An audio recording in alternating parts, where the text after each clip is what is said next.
আসসালামু আলাইকুম ভাই বন্ধু সকল। আজকে আমাদের সবক হয়েছে ইজহার। ইজহার হল ছয়টা: হামজা হা, আইন হা, গাইন খ। तनवीन या नून साकिन के बाद हरूफ हल्के आए तो नून को जाहिर करके बेला गुन्ना के जल्दी पढ़ेंगे।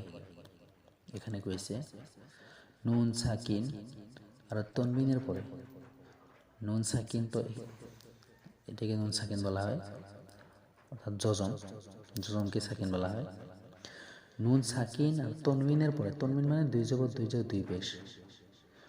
নুন সাকিন আর তনবিনের পরে যদি হরফে হালকির ছয়টা হরফ থেকে কোনো একটা হরফ আসে তাহলে সেখানে গুন্না হবে না,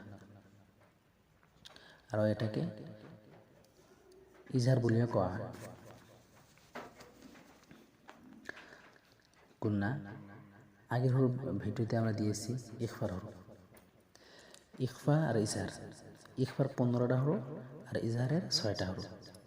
নুন সাকিন আর তনবিনের পরে যদি ইখফার 15টা হরফ থেকে যদি একটা হরফ আসে তাহলে গুন্না হবে, আর ইজহারের হরফ নুন সাকিন তনবিনের পরে যদি ইজহারের 6টা হরফ থেকে যে কোনো একটা হরফ আসে তাহলে এখানে গুন্না হবে না।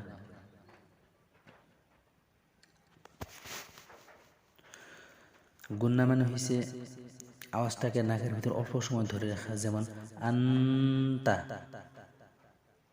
আর এখানে আওয়াজটাকে জলদি পড়তে হবে, যেমন তয়রান আবাবিলা, তয়রান আবাবিল, তয়রান।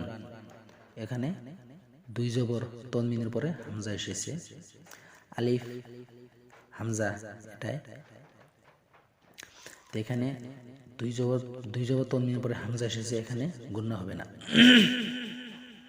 আর এখানে নারুন হামিয়া, নারুন, নুন টান হয়েছে কারণ আলিফের আগে জবর এসেছে।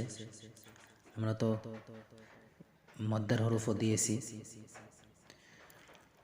তে এখানে মদ্দার হরফ এসেছে, আলিফের আগে জবর এসেছে, এটা টান হবে এক আলিফ। আর দুই পেশ তনবিনের উপরে হা এসেছে, এটা তো গুন্না হবে না কারণ ইজহারের 6টা হরফ থেকে হা এসেছে।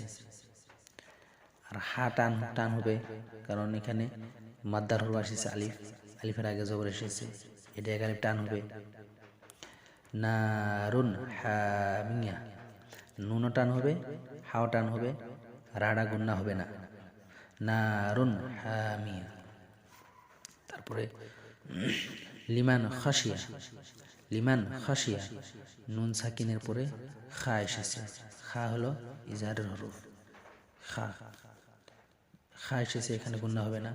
লিমান খাসিয়া। মিন গায়রিহি, মিন, এখানে গুন্না হবে না, নুন সাকিনের পরে গাইন এসেছে, এখানে গুন্না হবে না। গাইন হলো ইজহারের হরফ। মিন গায়রিহি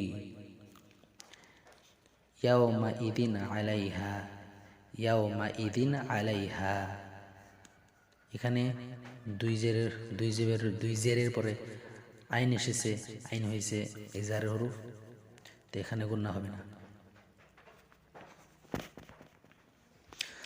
তারপর তোলে আমাদের বাক্য দিয়েছে, এখানে দেখেন কিতাবুন হাকিমুন, কিতাবুন, কিতাব টান হয়েছে কারণ এখানে হরফে মাদ্দা থেকে আলিফ এসেছে, আলিফের আগে জবর এসেছে, এখানে এখানে টান করতে হবে। আর বার উপরে দুই পেশ আছে, দুই পেশের পরে হা এসেছে, এখানে গুন্না হবে না। ফির এখানে দেখেন ইয়া সাকিন আছে, ইয়া সাকিনের আগে জের এসেছে, এখানে এক আলিফ টান করতে হবে, যেমন কিতাবুন হাকিমুন। আমাদের পড়তে সময় লক্ষ্য করতে হবে এখানে কিসের হরফ এসেছে, ইখফার হরফ এসেছে নাকি। দুই জবর তনবিনের পরে যদি দুই জবর তনবিন থাকে, তনবিন নুন সাকিন বা তনবিন যদি থাকে তাহলে আমাদের লক্ষ্য করতে হবে ওর পরে কিসের হরফ এসেছে। যদি ইখফার হরফ এসেছে তাহলে গুন্না হবে, আর ইজহার হরফ এসেছে তাহলে আমাদের গুন্না করতে হবে না। তার পাশে দেখতে হবে সাকিন দিয়ে আছে, ইয়া সাকিন বা ওয়াও সাকিন দিয়ে আছে। এর আগে কি দিয়ে আছে? জবর, জের, পেশ। যেমন আলিফের আগে জবর থাকলে টান করতে হবে, ইয়া সাকিনের আগে জের থাকলে টান করতে হবে, ওয়াও সাকিনের আগে পেশ থাকলে এক আলিফ করে টান করতে হবে। তারপরে দেখুন এখানে হাসিদিন ইদা হাসাদ, হাসিদিন ইদা হাসাদ। এখানে হা টান হয়েছে এক আলিফ, এখানে দুই জের উপরে আলিফ এসেছে, এখানে গুন্না হবে না, জাল টান হবে, আলিফের আগে জবর এসেছে। যেমন হাসিদিন ইদা হাসাদ। ভাই বন্ধু সকল, আপনারা ভিডিওটাকে শেয়ার করবেন যাতে বেলেগ ভাই বোনেরাও এগুলো জানতে পারে। আসসালামু আলাইকুম।